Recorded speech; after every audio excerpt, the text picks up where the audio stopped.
Hello everyone and welcome back to our YouTube channel Humanities Adda. This will be lecture 5th of your tricks, beats and boons. हमने already जो है आपके इसको 4 lectures को cover कर लिया है और आज का जो टॉपिक है that will be about in this video we will be discussing about finding about craft production. तो हम यहाँ पे क्राफ्ट प्रोडक्शन को जो है वो डिस्कस करने वाले हैं. Now let us begin. Okay, so first of all, we have to locate a site Chanhudaro on the map. I hope you can do this. Let's just have a look at Chanhudaro. If we can look in the map. The first map that we have of the Harappan civilization. Yeah. Here you have Chanhudaro. Okay. Present day आपको ये पाकिस्तान वाले reason में देखने के लिए मिल जाएगा. Just a second. तो हमें जो साइट है चान्हूदारो उसके बारे में क्या याद रखना है, उसके बारे में हमें क्या इंफॉर्मेशन जो है that we need to remember. This is a tiny settlement, less than 7 hectares है जो उसका साइज है. तो आपको first of all you need to remember कि it is a very tiny settlement, less than 7 hectares as compare to Mohenjodaro जो आपके around 125 hectares in size है.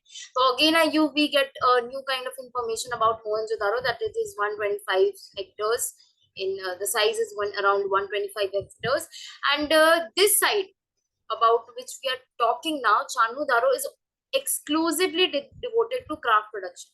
यहाँ पे हमें मोस्टली जो है वो क्राफ्ट प्रोडक्शन ही देखने के लिए मिलेगा, इंक्लूडिंग बीड मेकिंग हो गई, आपकी shell cutting, metal working, seal making and weight making. ये सारी एक्टिविटीज जो है हमें इस साइट पे देखने के लिए मिल रही है.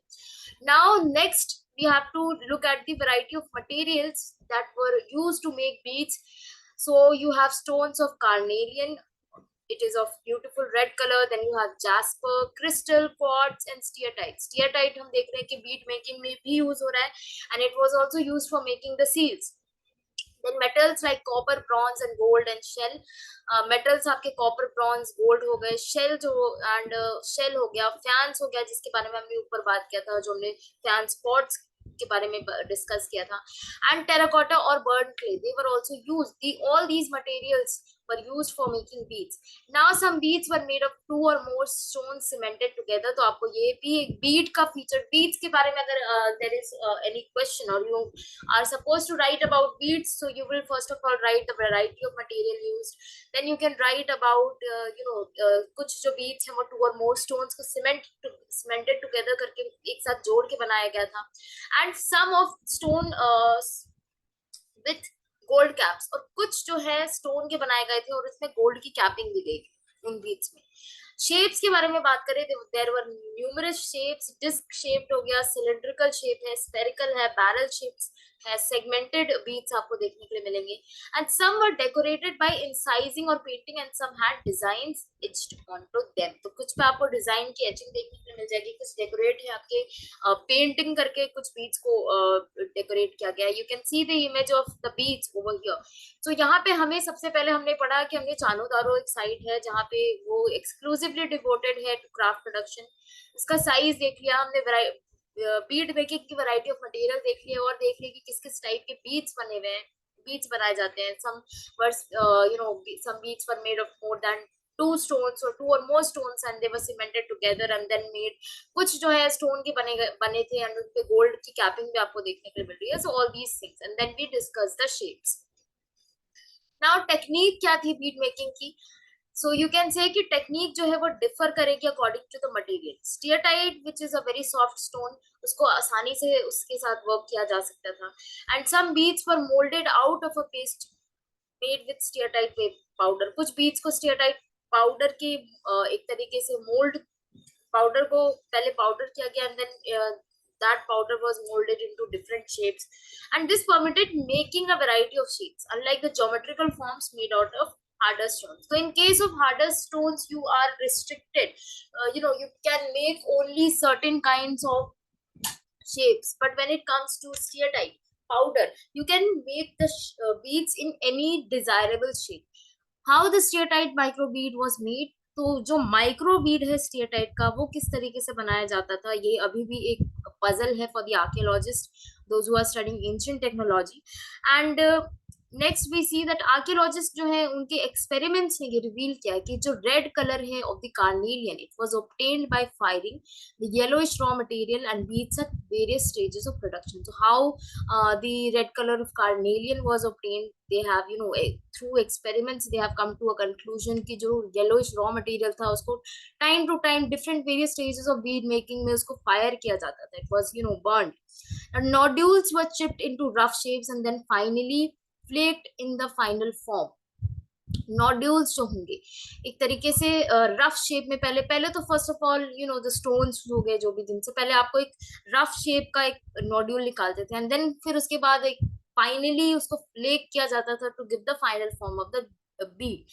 नेक्स्ट स्टेप्स लाइक ग्राइंडिंग हो गई, आपकी पॉलिशिंग हो गई, drilling, it completed the process.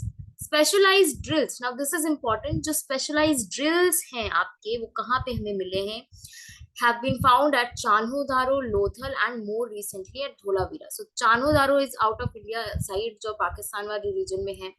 Lothal is a site which we have already discussed. Where is it? It is in Gujarat, and Dholavira as well is in Gujarat. So drills कहाँ पे मिल रहे हैं, ये तीन side आपको specialised drills की याद रखनी है. Now moving on to the next paragraph, if you locate Nageshwar and Balakot on map 1, तो अब map 1 पे देखो नागेश्वर कहाँ है, बालाकोट कहाँ है, दोनों ही आपको कहीं ना कहीं गुजरात वाले रीजन में देखने के लिए मिल जाएंगे. नागेश्वर इज इन गुजरात, हमने देखा था उस समय एकदम टिप पे एंड पे वहां पे आपको साइट देखने के लिए मिलेगी नागेश्वर की, नियर दी अरेबियन सी के जो आपका रीजन है वहां पे आपको देखने के लिए सी. Just I'll show you the map once again. Here you have Nageshwar, okay, and Balakot. Nageshwar is in Gujarat. Balakot is somewhere here. It is also kind of near the shore area. इसको आप बोल सकते हो coastal area है दोनों ही. नागेश्वर गुजरात में, Balakot is in presently आपका फिर आउटसाइड इंडिया वाली साइड है ये, तो उसको आपको ध्यान रखना है कि कौन सी साइड कहाँ पे है मैपिंग में. It's very important. सो हमने यहाँ तक डिस्कस कर लिया स्पेशलाइज्ड ड्रिल्स कहाँ से मिले हैं. And just a second, now next we have to do Nageshwar and Balakot को हमने स्पॉट कर लिया. एंड ये जो बोथ द सेटलमेंट्स है आप देखोगे कि नियर द कोस्ट है and these were specialised centres for making shell objects. Since they are located near the coast, तो यहाँ पे शेल ऑब्जेक्ट्स आप की जो शेल ऑब्जेक्ट्स की मेकिंग है, art and craft related activities है वो काफी ज्यादा होगी. इंक्लूडिंग बैंगल्स यहाँ पे बनाए जा रहे थे शेल से, लैडल्स बनाए जा रहे थे, एंड इनले एक वर्क होता है जिसमें आप एक तरीके से basically carving and all. Ladles is a term, another term for spoon, cooking spoon, so which were taken to other settlements. तो ये सारी चीजें यहाँ पे पहले बनाई जाती थी and then other settlements, other areas में इनको सेंड किया जाता था. Similarly, it is likely that the finished products from Chanhu Daro, such as beads हो गए and Lothal से ये जो finished products हैं, वो एक तरीके से आप कह सकते हो कि एक्सपोर्ट किए जाते थे to large urban centres such as Mohenjodaro and Harappa. So एक ट्रेडिंग एक्टिविटी आपको देखने के लिए मिल रही है, इंटरकनेक्शन देखने के लिए मिल रहा है between different sites. Next topic जो है वो आपका है आइडेंटिफाइंग सेंटर्स ऑफ प्रोडक्शन. अब हम कैसे आइडेंटिफाई करते हैं कि कोई एक साइट जो है वहां पे प्रोडक्शन, क्राफ्ट प्रोडक्शन की एक्टिविटी हो रही थी या नहीं हो रही थी. So let us look into that. In order to identify centers of craft production, archaeologists they usually look for the following. ये क्या एक होता है ना आपके कुछ आप कह सकते हो कि certain markers are there जिसको आप आइडेंटिफाई करने की कोशिश करोगे if you are going and if you are looking for the sites or the centers of craft production. First जो आपको एक वहां पे एविडेंस मिल जाएगा, that is evidence of raw material such as stone, nodules, whole shells, copper ore etcetera, to copper tools, copper ore tools etcetera. Then unfinished objects, rejects and waste material. ये सारी चीजें अगर आपको किसी साइट पे मिल रही है तो probably that site was a site of centre of craft production. जैसे आपका रॉ मटेरियल हो गया, होल शेल्स मिल रहा है आपको, कॉपर ओर मिल रहा है, टूल्स मिल रहा है, अनफिनिश्ड ऑब्जेक्ट्स मिल रहा है. एंड इंपॉर्टेंट है second, rejects and waste material. Waste material मिलना इज वेरी इंपॉर्टेंट. तो ये इस बेसिस पे हम कह सकते हैं कि कोई एक साइट जो है, कोई एक पर्टिकुलर हड़प्पन साइट जो है, whether it was related to craft production और नॉट. इनफैक्ट आप देखो कि waste is one of the best indicators of craft work, क्योंकि आप whenever you are doing anything there is if you are carving out the beads, if you are making the beads, if you are flaking the beads, then certain amount of these small flakes will come out and they will constitute the waste. तो ये waste material आपके बहुत जरूरी है, एक तरीके से एक बेस्ट इंडिकेटर आप बोल सकते हो कि बताने के लिए कि कौन सी साइट क्राफ्ट प्रोडक्शन की साइट थी या नहीं थी. For instance, if shells or stone is cut to make objects, then pieces of these material will be discarded as waste at the place of production. It is very simple to understand. यहाँ पे आपको एक terracotta figurine देखने के लिए मिल सकती है, देख लो आप यहाँ पे इमेज है. Now, sometimes larger waste pieces were used up to make smaller objects. But आप सोचो कि अगर थोड़ा एक वेस्ट प्रोडक्ट है जो थोड़ा बड़ा निकल गया तो आप उसको रीयूज कर सकते हो. You can make for example this is a stone piece that has come out while making another artifact. तो ये थोड़ा बड़ा, आप इससे और भी चीजें, छोटी चीजें बना सकते हो. For instance you can make small beads out of it और इस तरीके की एक्टिविटीज. तो आप देखोगे कि लार्जर वेस्ट पीसेस जो है वो कहीं ना कहीं स्मॉलर ऑब्जेक्ट्स बनाने के लिए यूज कर लिए जाते थे. बट इवन देन जो मिनिस्क्यूअल बिट्स होंगे वो जनरली आपको वर्क एरिया में देखने के लिए एज अ वेस्ट मटेरियल देखने के लिए मिल जाएगा. These traces, what does these traces suggest? that apart from small specialized centers, craft production was also undertaken in large cities such as Mohenjo-daro and Harappa. तो हमने small and specialized production centers देखे. For example, we have seen the case of Chanodaro, Nageshwar and Balakot को हमने देख लिया. लोथल एक तरीके से आप देख सकते हो, वहां भी स्पेशलाइज्ड ड्रिल्स मिली है. धोलावीरा पे स्पेशलाइज्ड ड्रिल्स मिली है. दैट मीन्स वहां पे कहीं ना कहीं बीड मेकिंग की जो एक्टिविटीज है, क्राफ्ट प्रोडक्शन की जो एक्टिविटीज है वो हो रही थी. But apart from then these sites, we have also the evidences of like these waste materials and all from larger cities such as Mohenjo-daro and Harappa. So I hope this much is clear. In the next lecture we will be discussing strategies for procuring material.